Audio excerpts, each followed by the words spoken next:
आज आप सोचिए, क्या आपके जीवन में भी मूर्ति है? मैं मटेरियल वाली मूर्ति की बात कर रहा हूं, लेकिन केवल उस मूर्ति की बात जो कि यीशु के नाम की बनाई जाती है। बाइबल कहती है, परमेश्वर का वचन कहता है, तुम मेरी प्रतिमा न बनाना। मैं आपसे सवाल पूछना चाहता हूं, मूर्ति, अगर आप यीशु की मूर्ति बनाते हैं तो यीशु जीवित है या मर चुके? तो मूर्तियां मरे हुओं की बनाई जाती हैं, हां या ना? यीशु जीवित है। यीशु जीवित थे, जीवित हैं, जीवित रहेंगे।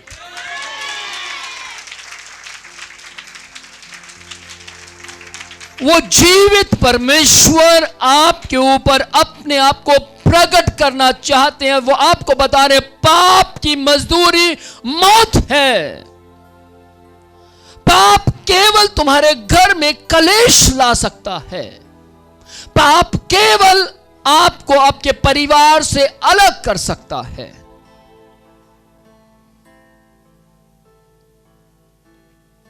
मैंने बहुत से परिवारों को देखा, शादीशुदा हैं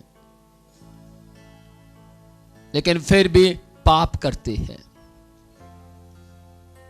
मैंने बहुत से परिवारों को देखा जो परमेश्वर में हैं, वो कहते हैं यीशु ही परमेश्वर है, लेकिन फिर भी पाप का जीवन जीते हैं।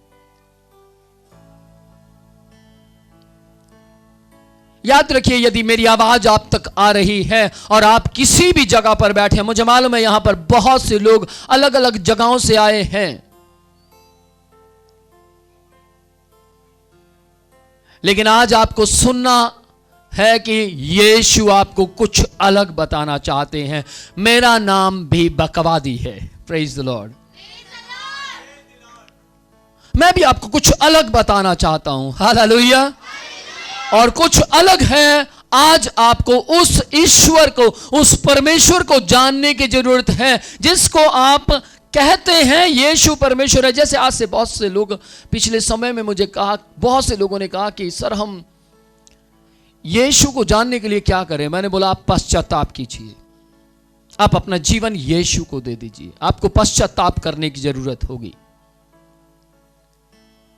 और लगभग लोगों का सवाल यह होता है कि पश्चाताप क्या होता है? सर मुझे तो मालूम नहीं है कि मैंने पश्चाताप किया भी है या नहीं। पश्चाताप कैसे करना चाहिए हमें तो मालूम नहीं। आपकी टीम ने कई बार हमसे बोला तौबा करो। क्या तौबा को ही पश्चाताप कहते हैं? बहुत से लोगों को नहीं मालूम पश्चाताप क्या होता है, लेकिन मैं आज आपको बोल देना चाहता हूं पश्चाताप क्या होता है। पश्चाताप है अपने पापों से मन फिराना, डिसीजन लेना, निर्णय कर लेना कि आज के बाद मैं आराधक हूं तो आराधक ही रहूंगा, मैं प्रचारक हूं तो प्रचारक ही रहूंगा, मैं अगर चर्च का विश्वासी हूं तो मैं चर्च का विश्वासी बाइबल के मुताबिक चलकर जीवन व्यतीत करूंगा। इसको बोलते हैं पश्चाताप। पश्चाताप का मतलब ये नहीं हां मैं पापी हूं, मैं अपने गुनाहों को मानता हूं और आपने माना उसके बाद सेकंड टाइम आप फिर से कर रहे हैं, यह पश्चाताप नहीं है। यदि आपने कहा मुझे बैप्टिज्म दे दीजिए क्योंकि मैंने बपतिस्मा नहीं लिया और सबके सामने हो जाए कि मैंने बैप्टिज्म लिया है, लेकिन फिर भी आप पाप करते हैं, तो याद रखिए आप आज भी यीशु को नहीं जानते। मैं कल ही एक बहुत बड़े परमेश्वर के दास के बारे में बात कर रहा था जिनका जन्म चंडीगढ़ में हुआ। मुझे नहीं मालूम उनका असली जन्म कहां हुआ, लेकिन मैं उस जन्म की बात कर रहा हूं जिसको बाइबल कहती है, और उनका जन्म चंडीगढ़ में हुआ। आमीन। और वो चंडीगढ़ के अंदर एक बहुत बड़ा रिवाइवल लेकर आए। बहुत से कुछ लोगों ने मुझे कल कहा वो हमारे परिवार के हैं। और मैं घर जब गया तो मैंने घर में जाकर प्रार्थना की और परमेश्वर से कहा, प्रभु इस परिवार को ऐसा बना दीजिए कि जिस दिन ये कहें हम उनके परिवार के हैं तो स्वर्ग से उनका आत्मा कहे हाँ ये मेरे परिवार के हैं। आमेन, प्रेज द लॉर्ड। ध्यान से सुनिएगा, मैं आपको क्लियर बोल देना चाहता हूं, परमेश्वर एक वीडियो कैमरा है जो आपके ख्यालातों को रिकॉर्ड कर रहा है, जो आपकी बातों को रिकॉर्ड कर रहा है, जो आप जो कुछ भी करते हैं सुबह से लेकर शाम तक। यदि आप ये भी कहते हैं कि कोई बात नहीं, हम तो अब बस ऑनलाइन ही देखा करेंगे, तो भी आपके शब्द रिकॉर्ड किए जा रहे हैं। यदि आप कहते हैं अपोस्टल जी को तो कुछ नहीं पता, हम चाहे कुछ भी बात करें अपने घर के अंदर, आपकी वर्डिंग रिकॉर्ड की जा रही है। आप कैमरे के दायरे में हैं। हो सकता है आपको दुनिया के मटेरियल जो एक्सपायर कैमरा है उससे बहुत डर लगता हो। इसका मतलब यह, यदि आपको केवल मटेरियल एक्सपायर मशीन से आपको डर लगता है तो इसका मतलब यह है अभी भी आप अपने परमेश्वर से, जिसका नाम यीशु है, अनजान है। लेकिन धन्य है वे लोग जो परमेश्वर से डरते हैं, धन्य है वे लोग जो परमेश्वर का आदर करते हैं, धन्य है वे लोग जो परमेश्वर के मुताबिक जीवन जीते हैं, धन्य है वे लोग जो परमेश्वर के कैमरे का भय खाते हैं। आमीन। चंद समय का पाप आपको केवल नरक का नागरिक बना सकता है, लेकिन हमेशा का अनंत जीवन आपको परमेश्वर के बच्चे बना सकता है। Praise the Lord. यूहन्ना रचित सुसमाचार पहला अध्याय उसकी 12 आयत से लेकर 13 आयत में परमेश्वर का वचन क्या कहता है, ध्यान से सुनिएगा। मसीह को ग्रहण करना जीवन पा लेना है। मसीह के जीवन को अपने जीवन में लेकर आना बदलावट का कारण बन जाता है। Praise the Lord. बाइबल में लिखा है, परंतु जितनों ने मसीह को ग्रहण किया। आज आप भी कहते हो कि मैंने भी मसीह को ग्रहण किया, आज आप भी कहते हो कि जय मसीह की, और कोई व्यक्ति आपको सुने और कहे आप जय मसीह की बोले, माय गॉड आप जय मसीह की क्यों बोल रहे हैं, मैं मसीह को मानता हूं। ओके, जय मसीह की, मैं भी मसीह को मानता हूं। लेकिन ध्यान से सुनिएगा, अगले ही कदम कोई आपको गालियां देते हुए देखता है तो आप मसीह को नहीं जानते। अगले कदम में कोई व्यक्ति आपके जीवन के अंदर कुछ ऐसा देखता है जो बाइबल से बाहर है तो आप मसीह को नहीं जानते। आपने भी बाइबल के अंदर यीशु में क्रोध देखा होगा, हाँ या ना? लेकिन यीशु का क्रोध केवल पाप के लिए भड़का, केवल गलतियों के लिए भड़का, केवल नाकामियां, सुस्तियां, लापरवाहियों के लिए यीशु मसीह स्टिक हो गए। ध्यान से सुनिएगा, यदि आप परमेश्वर के काम के लिए स्टिक हो जाते हैं तो वो सिन नहीं है, वो गुनाह नहीं है, बल्कि गुनाह को बाहर निकालने का तरीका है। Praise the Lord. बहुत सी जगहों पर यीशु मसीह स्टिक हुए। यीशु मसीह ने पतरस को डांट दिया, पर यीशु मसीह ने अपने चरित्र से पिता को प्रकट किया, पिता को प्रस्तुत किया। आज आप क्या अपने जीवन से यीशु को प्रकट करते हैं? यदि नहीं तो आपको प्रकट करने की जरूरत है, और यदि हां तो आप परमेश्वर को जानते हैं। Praise the Lord. ध्यान से सुनिएगा, बाइबल कहती है, परंतु जितनों ने मसीह को ग्रहण किया परमेश्वर ने। आप ग्रहण मसीह को करते हैं, लेकिन परमेश्वर आपको अपनी संतान बना लेता है। आप जीवन यीशु मसीह को देंगे, आप पश्चाताप यीशु के नाम का करेंगे, आप पश्चाताप करेंगे कि मैं परमेश्वर के बीच में चलूंगा, मैं परमेश्वर के साथ समय व्यतीत करूंगा, मैं परमेश्वर में खोया रहूंगा। आप धीरे धीरे, मालूम आपको, आप अनजाने में परमेश्वर को जानते जा रहे हैं। आप अपने पजलपन जीवन से बाहर आ रहे हैं।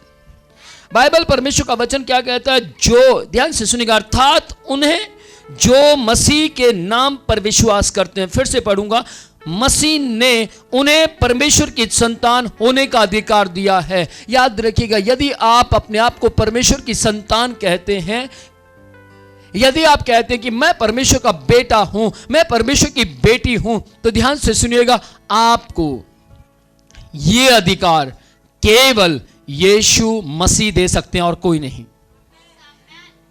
यदि आप कहते हैं मैं भी परमेश्वर की बेटी हूं, यदि आप कहते हैं मैं भी परमेश्वर का बच्चा हूं, यह शब्द बोलने का अधिकार केवल आपको मसीह देते हैं, जो कि यूहन्ना रचित सुसमाचार पहला अध्याय उसकी 12 और 13 में लिखा है। फिर से पढ़ेंगे, परंतु जितनों ने मसीह को ग्रहण किया, मसीह यानी यीशु ने, मसीह ने उन्हें परमेश्वर की संतान होने का अधिकार दिया। अर्थात उन्हें जो मसीह के नाम पर विश्वास रखते हैं, वे ना तो लहू से, ना शरीर की इच्छा से, ना मनुष्य की इच्छा से, परंतु वे परमेश्वर से पैदा हुए हैं।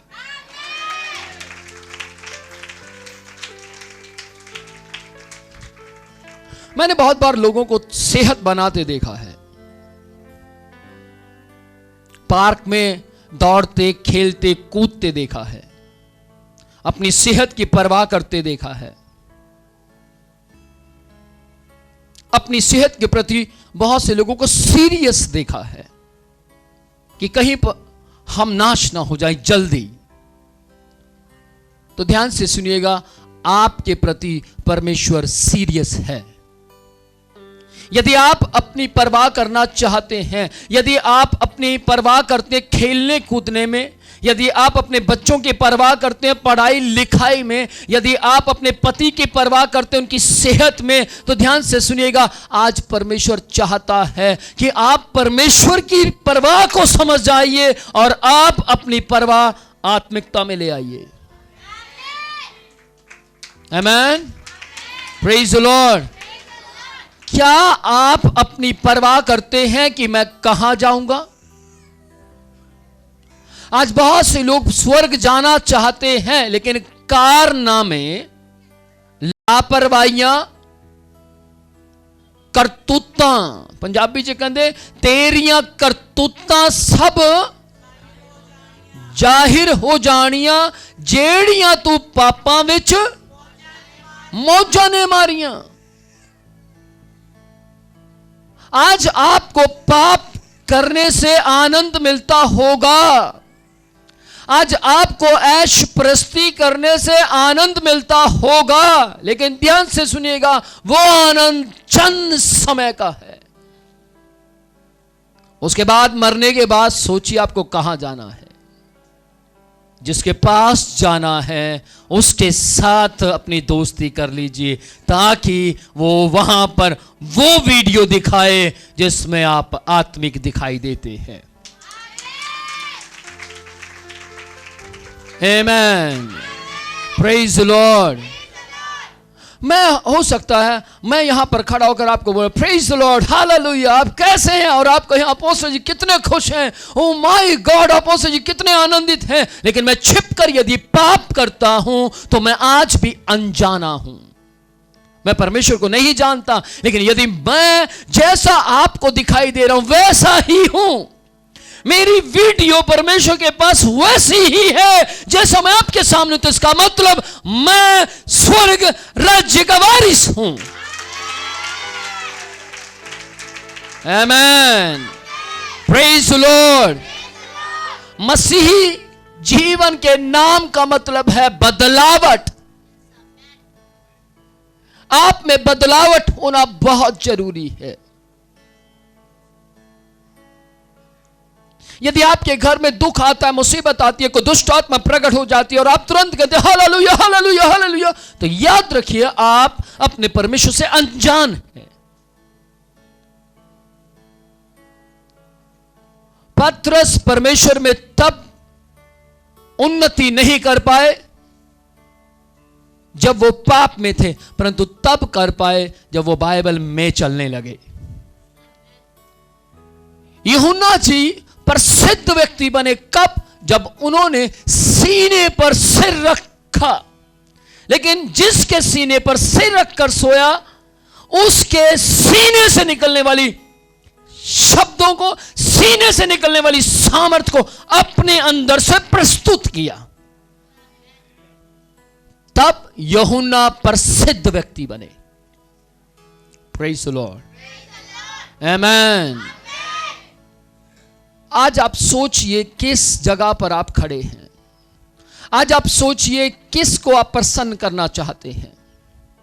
याद रखिए, जब आप इस जगह पर आते, यहां बैठते हैं, आप आकर मुझे खुश नहीं करते, आप उसे खुश करते जो वीडियो बना रहे हैं, जिसका नाम परमेश्वर है। Praise the Lord. आप यहां अगर बैठते हैं, यदि आप इधर उधर देखते हैं, टाइम पास करते और कहते हैं चलो हमारी हाजिरी लगे और चलो अब चलते हैं, आपको अपनी अटेंडेंस ऊपर लगानी है। आमेन।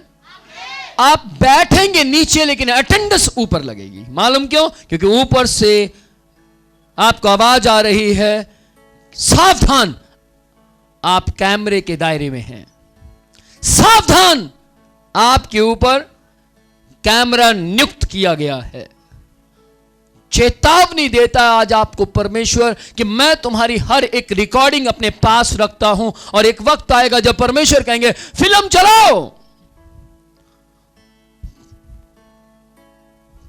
प्रभु, किसकी फिल्म? तेरी फिल्म। अगर आप सही हैं तो आप कहो जी चलाओ, और अगर आप सही नहीं है, रोकना यार भाई, तू रोक। ये कैसे ये फिल्म रुकेगी? उसको मालूम है मेरी पूरी भरी जवानी की फिल्म यहां चलाई जाएगी। उस दिन परमेश्वर आपकी फिल्म के जरिए न्याय करेगा।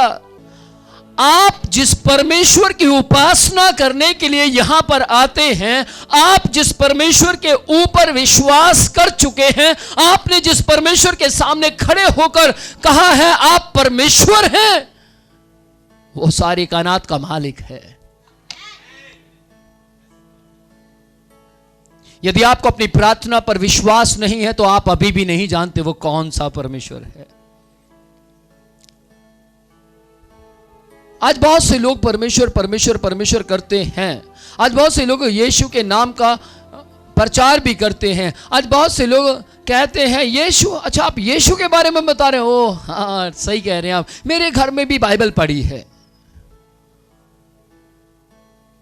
मैं एक सभा में प्रचार कर रहा था और वहां पर एक बहुत बड़ा जज मुझे मिलने आया, और जज ने आकर कहा कि विनोद जी कैसे हैं? मैं ठीक हूं। मुझे बहुत अच्छा लगा आपके वचन को सुनकर। मैंने बोला ये वचन मेरा नहीं, यीशु का है। ओ हाँ, मेरे कहने का मतलब वही है, आप बहुत अच्छा वचन पेश करते हैं, थैंक यू। उन्होंने मुझसे एक बात कही, क्या आप जानते हैं जिस बाइबल को आप अपने हाथ में लिए घूम रहे हैं, जिस बाइबल से आपने इतना अच्छा संदेश दिया है, यह बाइबल मेरे घर में भी रखी है। मैंने बोला ओके। इवन के केवल यही बाइबल नहीं, मेरे पास अमेरिकन वर्जन भी रखी है। उनकी बातें सुनता रहा और मैं चलता रहा, स्टेज से नीचे उतरता रहा और वो मुझसे बातें करते रहे। जब मैं अपने होटल तक पहुंचा तो मैंने उनसे एक बात कही। आपने मुझे बहुत सी बातें कही, लेकिन फिर भी जज साहब आप मेरे यीशु से अनजान हैं। वो कैसे? आप नहीं जानते कि वो यीशु आपको स्वर्ग में बैठाना चाहता है। मैं समझा नहीं। मैंने उनसे कहा आप दोबारा फिर से आइएगा और मैं आपको पूरा समझाऊंगा यीशु मसीह है कौन। आमीन।